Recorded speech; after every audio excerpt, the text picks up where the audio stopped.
Hello, everyone, and welcome to today's Eclipsium webinar, Get the Gist of CJIS, What the New Requirements Mean to You. My name is Melissa Russell, and I'll be the host for today's session. Before we get started, I wanted to just go over a few housekeeping rules. We are recording this session, and at the conclusion, I will be sending out a link to the webinar's recording as well as the slide link. If you do have any questions, feel free to put them in the Q&A section. We'll see if we have some time at the end because this will be a fairly fast-paced session. Otherwise, at this time, I'd like to go ahead and introduce our speaker, Wes Dobry, who is our principal engineer. And Wes, at this point, go ahead and take it away. Wonderful. Thank you, Melissa. So as Melissa said, my name is Wes Dobry. I'm a principal engineer here at Eclipsium.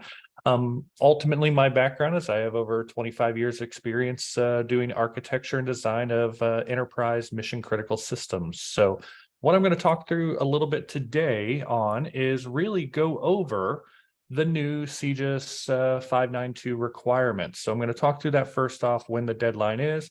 I'm going to define some new terms that have been added to that 592 control or policy. And then I'm actually going to go through individual controls that were mentioned within that policy and start to dig into what they mean and some other interpretations of that as well, and dig into some of the specific components of them. And then at the end, I'm going to wrap up with some of my additional thoughts and then open for questions if we have time available. So diving right in, when we look at CJIS Security Policy 592 versus 591 in the previous years, there was a substantial amount of changes. So they implemented, and ultimately when 591 came out, that was delayed about a year. So there was a lot of things queued up. And then so when they reviewed in the spring of 2022 and added a lot of changes at the end of 2022, it ended up with a result of almost 100 additional pages of security policy being added. So it was a 37.5% increase over 591. Now, where this gets really interesting is when we look at what was added within here. There's an entire section, section 515, that's specifically around system and information integrity. And you'll see the things in red within the policy as you read through it, which are the things that were added to it. And I've highlighted a couple specific things in here that were not in the previous policies, and especially not to this level of detail. So you'll see here that I've highlighted firmware as well as integrity on these things. And both of these terms, I'll get into more detail on what they actually mean to you later, but ultimately are very, very specific around what these new controls are. Now, they've also added a whole bunch more things around how to round out your defense in depth strategies and add in additional layers of control and really laid out more to align with your typical 853 type of requirements. Now, since they have added a substantial amount of information in here, they did release this policy in December, but they only gave us until October 1st to get these controls into place. So as it sits today, there's only 123 days to go until that October 1st deadline before these controls become auditable. Now, as we all know, this date is likely flexible in most organizations because not everyone is going to get all of these controls implemented in time, especially some of the smaller CJIS organizations out there. But it's always good to have a goal and strive for. And the things I'm going to talk through today are really how you can get to those specific controls, what's needed to put in place for them, and how that interacts with your existing systems that you have today. So just to kick things off and start, I always like to define the new terminology that has been added to these policies. And in this one, you'll see firmware has been added quite a lot. I think it went from, like 8 references in 591 to something like 56 references in 592. And firmware has had a very flexible definition over the years, but I want to kind of elaborate on what I view from a practitioner standpoint firmware to be.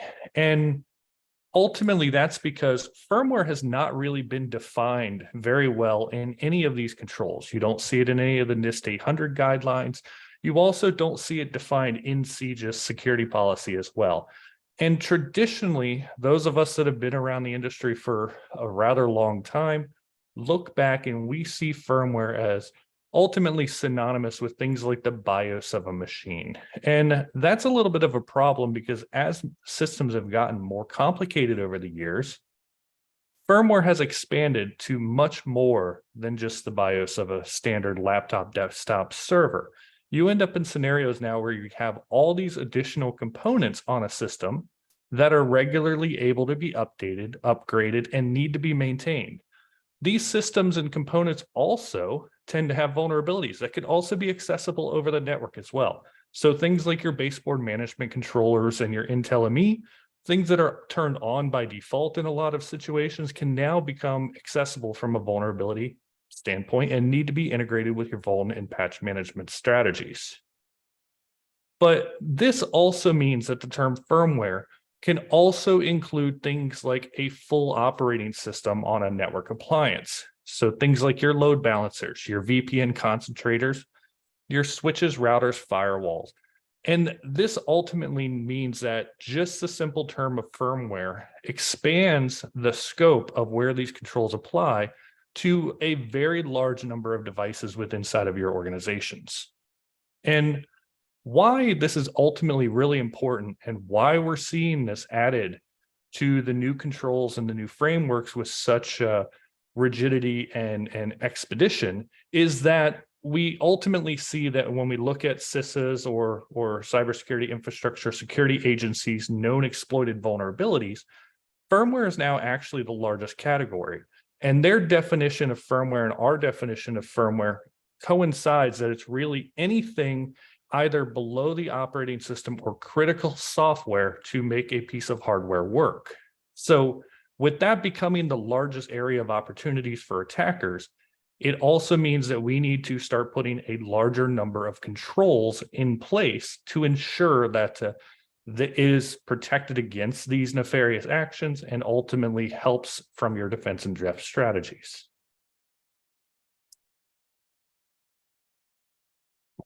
So let's dive in and look at some of these controls specifically. The first one I want to talk through is around 515 SI2C. And this is part of the flaw remediation area itself. And ultimately, when we look at this, there's a couple of changes in wording here that I want to specifically focus on. And you'll see that this is typically, we've always had strategies around patching software vulnerabilities or applying software updates. And we ultimately have had fairly similar timeframes for a large period of time. But what has been added in here, of course, is around firmware updates. So now, in addition to your typical OS and software patches, we now also have to include firmware as part of that. So that can be below the operating system software on your endpoints, your laptops, desktop servers. This can also include your network appliances now too. So when we have something that comes out that's critical on a VPN concentrator that's used every single day and is considered tier 0 in our architecture, that also now, if it has a critical patch, needs to be rolled out within 15 days. So something to take into consideration when we do see these security alerts for those types of devices. The other thing that you'll also find is that there's a large number of firmware vulnerabilities that while they are disclosed and while there are alerts and advisories around them, they still remain unpatched, even in devices that are within their supported life cycles. So this can end up now where you may have a BIOS or a UEFI vulnerability that remains unpatched for an extended period of time, even though that it has been disclosed and is in the wild and potentially even has vulnerabilities in the wild. So this means that you may need to take into consideration compensating controls and putting those in place. But the other big thing to take away from this is also that these types of vulnerabilities, specifically firmware vulnerabilities, can take large amounts of time for research to be done, patches to be released, and when they're released, they need to be rolled out very, very quickly. So even though we may see these things and say, hey, I don't need to worry about a firmware component on a laptop because it can't be exploited remotely, those are things that we need to go and break those preconceived notions and look at them from what the real severity of those vulnerabilities are and how we can roll them out quickly to our organizations. So the next control is in the same area or same initiative, and it's also around how we integrate these flaw remediation practices into our configuration management process. And when we look at this, this now also means that firmware itself needs to be part of your deployment and configuration management processes. Typically, this is an area that's largely ignored when we purchase hardware and the hardware gets deployed. It is a secondary thought of how do we update the firmware on a device? How do we make sure that this firmware is updated? And how does this go through our regular patch management processes? And it also means that we typically ignore things like compensating controls on devices too. So if we have a vulnerability that we don't know about, that we haven't patched for, we also need to either make sure that we have a compensating control in place or we have something else in place for that. Now, this can range in a variety of areas around what these controls are necessary or what they need to be. And it's for each organization to determine, but ultimately, this is something that needs to be in the back of your mind for how it is regularly addressed. And the next control is around how this integrates with your remediation strategy or getting feedback on this remediation strategy. And ultimately, when we look at things like this says specifically that firmware and software updates need to be installed and they need to be scanned for with vulnerability scanning tools at least quarterly or when you have security incidents. And the one big thing that I do want to concentrate on here is that when we look at things like vulnerability scanning tools, and whether it be locally installed agents or network vulnerability scanners, these tools typically skip and don't go beyond things like UEFI and BIOS. So when we talk about things like firmware that can include a whole bunch of other different components on a machine, we need to be cognizant of what our existing tools do and what they're missing as far as their scanning capabilities. So beyond UEFI and BIOS are largely missed by typical network vulnerability scanners and are things that we need to take into consideration and understand what that actually entails. So how do we actually do this when we need to look at controls like this one that says that we need to employ automated tools and mechanisms to support real-time analysis of events?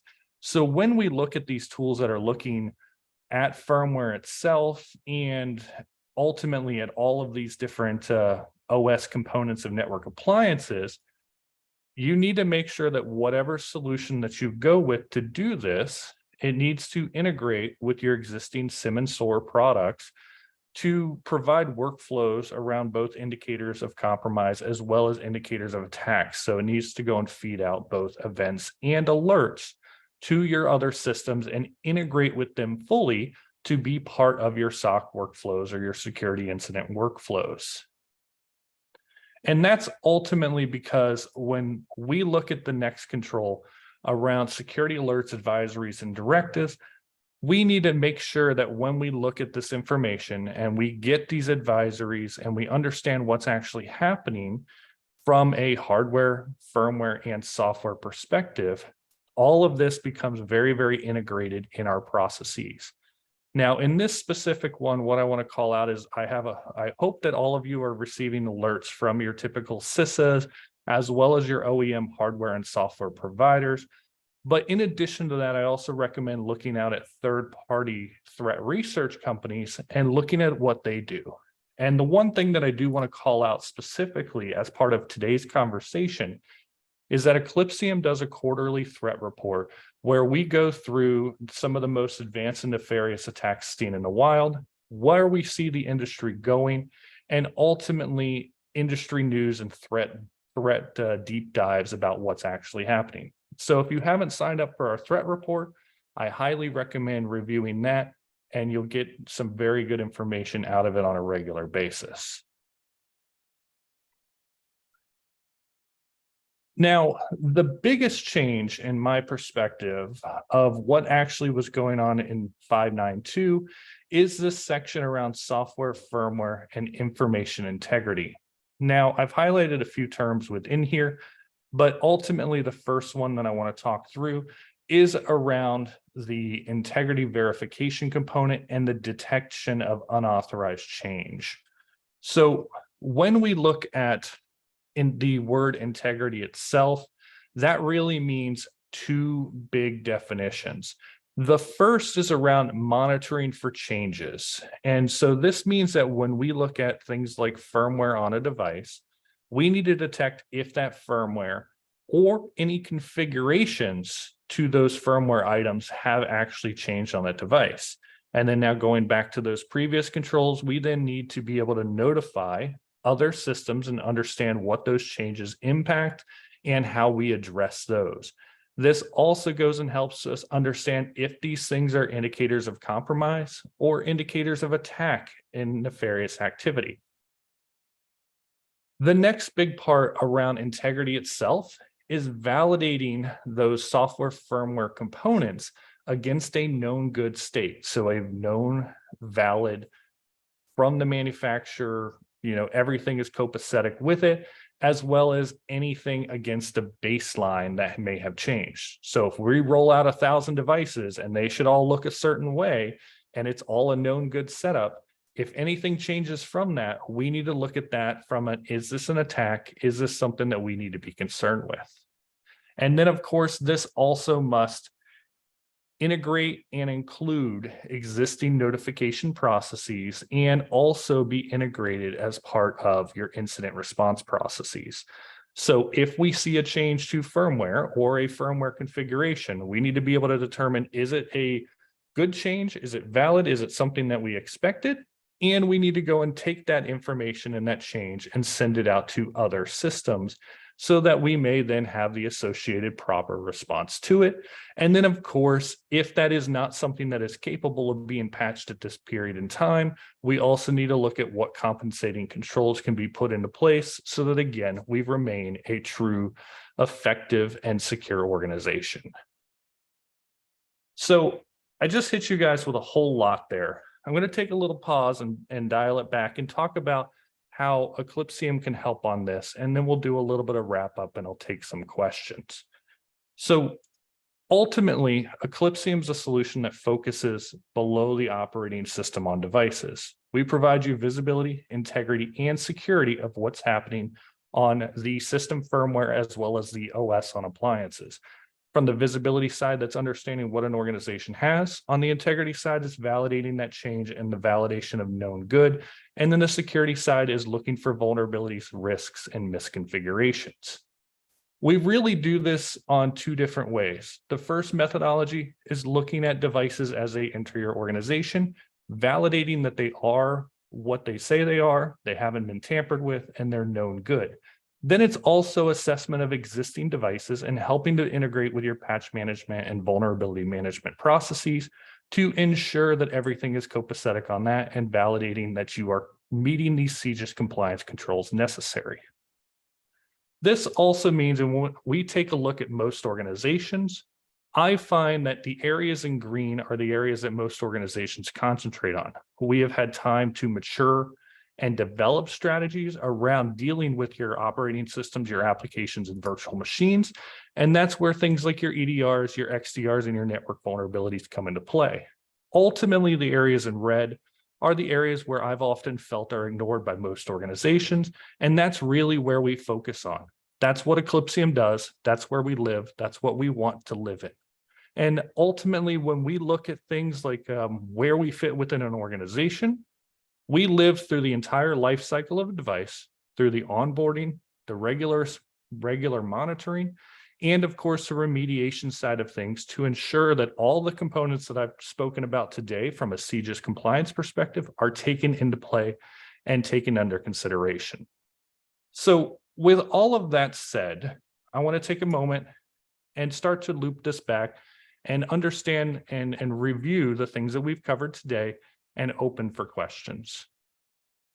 So first things first, we talked a little bit about what the changes were in CJIS 592 and the fact that the deadline is October 10th. So that gives you approximately 123 days to get the controls in place that you need to make sure that You have everything covered from that so that if you were audited, you can check that box.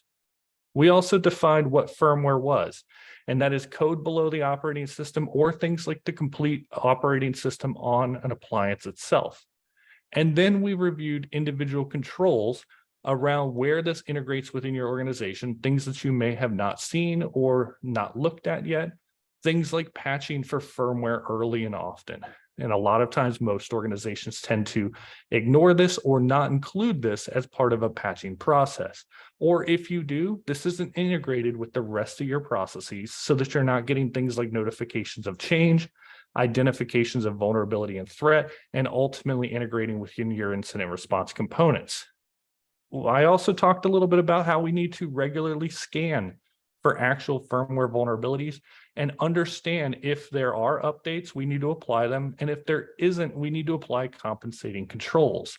And then as part of this, we need to make sure that your vulnerability scanner and everything related to firmware and app appliance OS is integrated with your existing processes. Then I also spoke a little bit about that we need to integrate with or sign up for firmware threat reports or ultimately industry reports in general to make sure that you're up to date on everything that may be going across in the industry. And then lastly, we spoke a little bit about monitoring for change and most importantly, validating against known good. So that was ultimately my review of the changes in CJIS 591.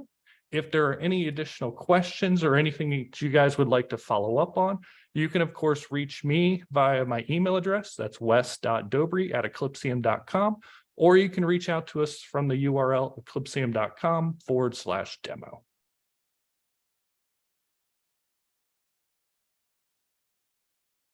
Thank you, Wes, and thank you, everyone. I hope everyone has found today's session, while a little bit fast, very jam-packed with good information. If there were any questions, I didn't see any in the Q&A, but we would be happy to answer any questions that you do have. And if there's anybody who is interested in seeing this a little bit more in depth, please let us know. I will be following up again with the link to the recording and slides for you to share within your organization. And a couple of additional information links will be provided as well. We have a recent blog post as well as some additional information that we would love to share with you. At this time, I'd like to thank you, Wes, for joining us today. And, oh, yep, Bob, we will definitely send you the deck. But thank you again, Wes, for the presentation, and we hope to see you on our next webinar.